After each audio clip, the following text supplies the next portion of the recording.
take, I don't know, like 5,000. I don't know. I just keep doing this video and I have so much details and I just can't remember it all.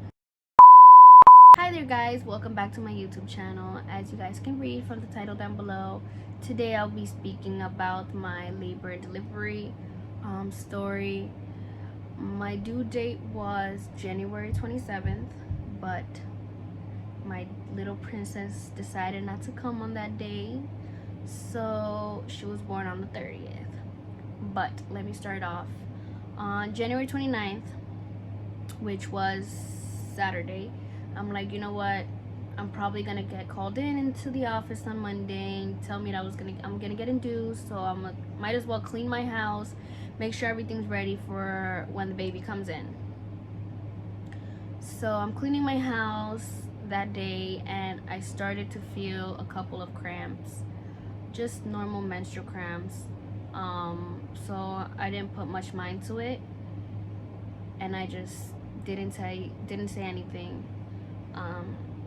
Kept cleaning, doing all my dues, taking care of my other child. Right before bed, I took a warm shower before I went to bed to see if it could calm down the pain. So I went to bed around 11 and you know, pains are still going. I'm not putting much mind to it until I'm like, you know what, let me go to sleep. It'll probably wear off. So yeah, around 3 in the morning I wake up with stronger pain and I'm like, this might be it, like she's coming. But I decided still not to go to the hospital since I was still able to tolerate them, and I didn't want to go to the hospital for them to tell me like, you know, you're only 2 centimeters, you have to go back home, since my water still hasn't broken. But sorry, I'm rocking back and forth. I'm with the baby right here. Around 5 in the morning, that's when it hit. Like, I got up, I started rocking back and forth on the edge of my bed. I wake up my boyfriend. I'm like, I think it's time. He's like, well, you think it's time, call your doctor, you know, let them know, see what they say. I call them, they asked me if my contractions are 5 minutes apart, which they were, and they were like, okay, just come in, we'll be waiting for you here. So I'm getting ready, you know, I could barely get dressed on my own because the pain was just excruciating. So my boyfriend helped me and he's like, your water didn't break, you're not bleeding, you're not gonna give birth today, since we've been to the hospital multiple times before and they'll just send me back home. They're like, oh, it's a false alarm. So he's like, you're not gonna give birth today, it's probably just, you know, one of those other days again. So we get to the hospital and they hook me up to the monitor and they check me. They're like, yep, you're only 2 centimeters, but you're having contractions, so your contractions are, you know, pretty strong. We're gonna keep monitoring you to see what happens, but you can't get admitted, you know, since you're not 4 centimeters. I'm like, great, this is not what I wanted. So hours go by and around 9 in the morning they're like, hey, you know, you're still 2 centimeters, your body isn't doing anything, your contractions are slowing down, but we do have one concern, that it's your blood pressure. They asked me if my blood pressure, like if I suffered from high blood pressure during my pregnancy. I'm like, no, not at all. And I'm like, well, your blood pressure's coming up high, we're gonna check again in an hour to see if it happens again. So they came back an hour later, my blood pressure was high again. So they're like, okay, the nurse is like, I'm gonna have to let the doctor know because you might have to get induced, which that was gonna happen anyways, probably when I went in Monday to the office, since my due date has passed. So I'm like, okay, but I'm worried because my blood pressure's high and they're like, you know, there's a concerning of preeclampsia, you know, we don't want, it's high risk for the baby. And I'm like, all right. So she comes back in and she's like, yeah, we're gonna have to admit you to the hospital. He wants to induce you. Have you ever tried Pitocin before? I'm like, no. Like, I had my son, I had him without, you know, no issues or anything like that. So she's like, we're gonna have to inject you Pitocin to, you know, get your body to start dilating. I'm like, all right. So they admit me to the hospital. I get transferred to the other room. They give me the Pitocin, a small dose. They were like increasing the dose. I'm pretty sure it was like every hour, every half hour, something like that. I really don't remember. But it's not doing anything. Like, they gave me the Pitocin around 3 p.m. Yeah, around 3 p.m. they gave me the Pitocin, and they're leaving my body to see if my water breaks naturally, and it's just not doing anything. My body is not collaborating at all. I'm sorry, it's not cooperating. And I'm like, okay. The doctor, she's like, your contractions are going down, but you're already admitted, so we can't send you home, and we already gave you the, you know, the dose of Pitocin. And they're like, we're gonna wait a couple more hours to see if your body does anything. She checked me. I was only 4 centimeters dilated since, you know, since 6 in the morning to like 3 in the afternoon. I was only 2 centimeters extra. And I'm like, you know what?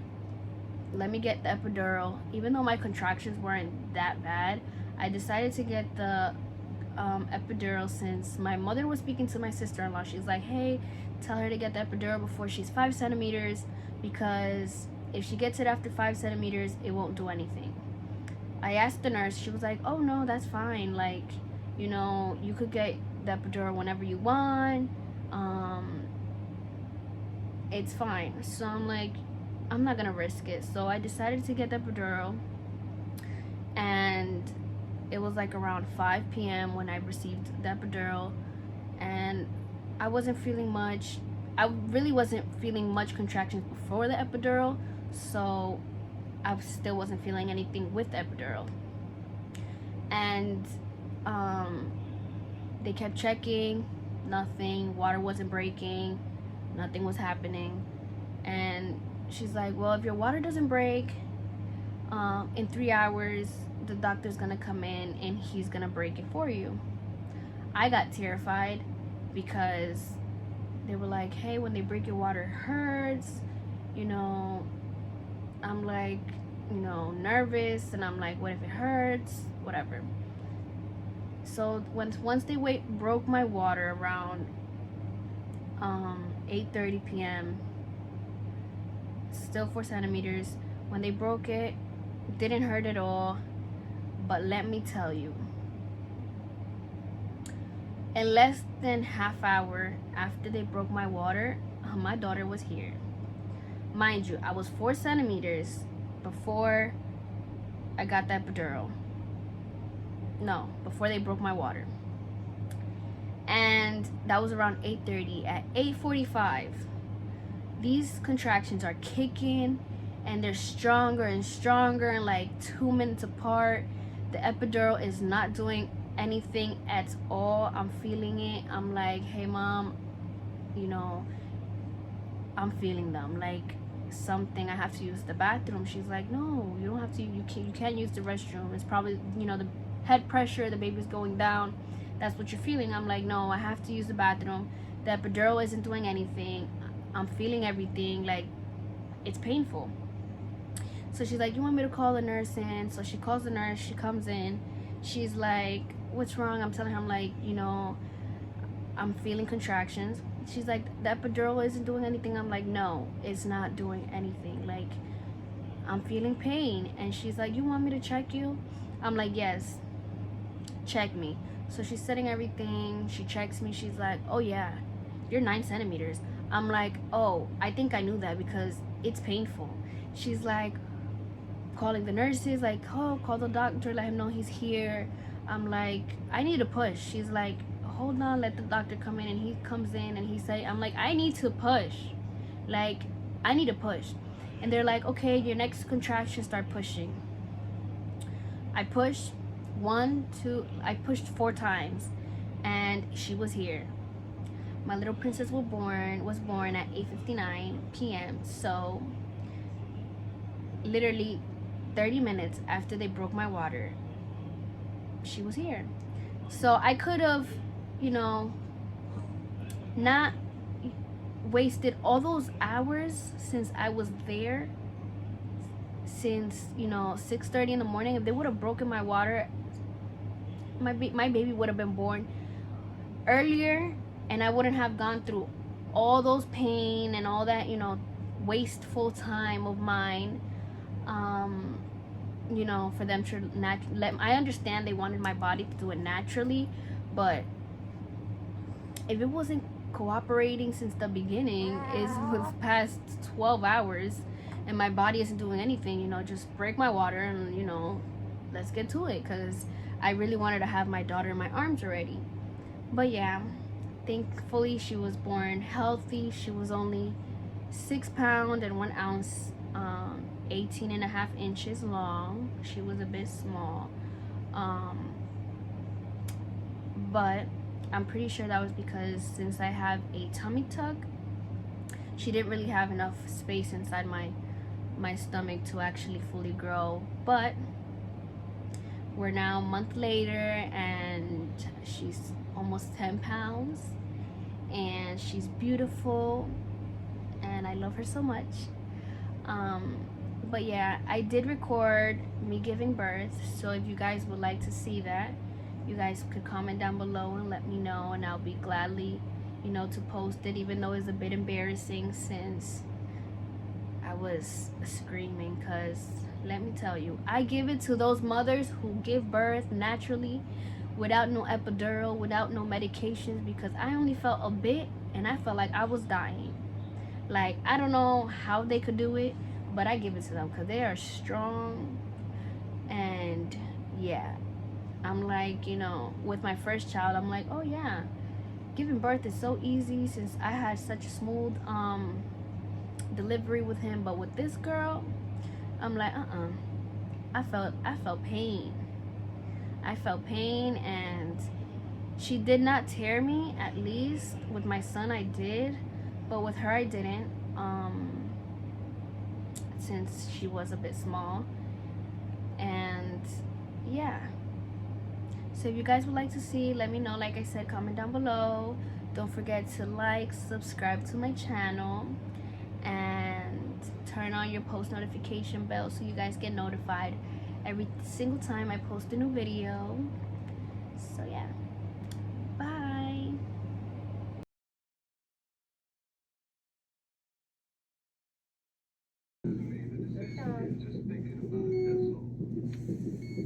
Okay, ready? Take a deep breath before you start pushing if you feel like it's coming. Deep breath. And chin to your chest. Curl around baby and push really strong. Really strong. Hold that breath. 3, Nice. 4. There Good, you good, go. good. Yes, 5, hold that breath. 6, Good. 7, 8, Nice. 9, 10. Good. Awesome. And again, really strong. And again. There you go. Nice. 2, Good job. Hold that breath. Yes. 4, Legs back. 5, Good job. 6, Nice. 7, 8, Good. 9, 10. Beautiful. Good job. One more. Good job. Push against the pressure. It's going to feel better. Nice work. 2, 3, Good. 4, Yes. 5, Hold that breath. Good 6, job. Hold it. 7, Nice job. 8, 9, 10. Good job. Good. She's almost here. You're doing awesome.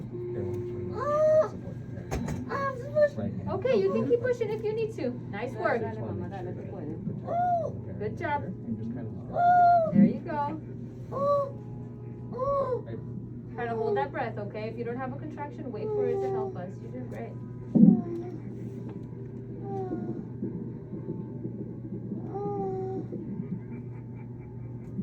Phenomenal. I think maybe the next push.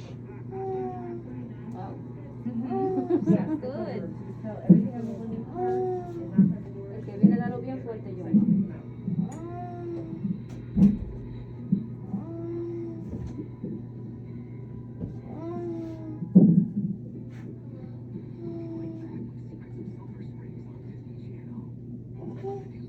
you go. Another You contraction. got this. Okay, you got it. Yes, hold that breath. Nice. Good job. There you go. Push. 5, 6. Yep. 7. Good. Nice work. And push. Okay. Good job. Good There you job. Good go. job. Nice work. Only one, I can't see. Let go with your hands Ella towards tiene todo eso afuera ya. Delivery. Congrats. 2059. All right. Hold here. You did it! Oh my god. Nice work. Congratulations. I'm sorry. I know you're angry at me. Oh. All right. Baby's coming up there, okay? Yeah. Hi. Oh.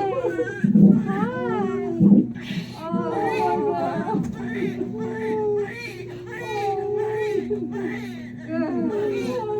Nice job. Awesome. All right. We're just going to put one more clamp and then it's going to be your turn, guys. Nice job. Oh, she looks great. All right. In between the clamps, okay? Good. Yeah. Good job. Nice. All right. Yeah. Put your blood tank. Yeah. We are O positive, B coordinated. Yes.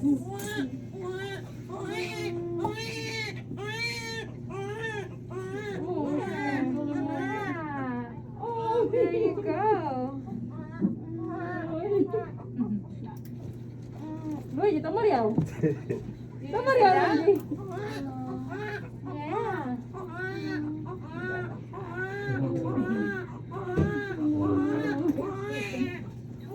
Wow, tiene un gorrito de cabello, Dios la bendiga, Dios mío.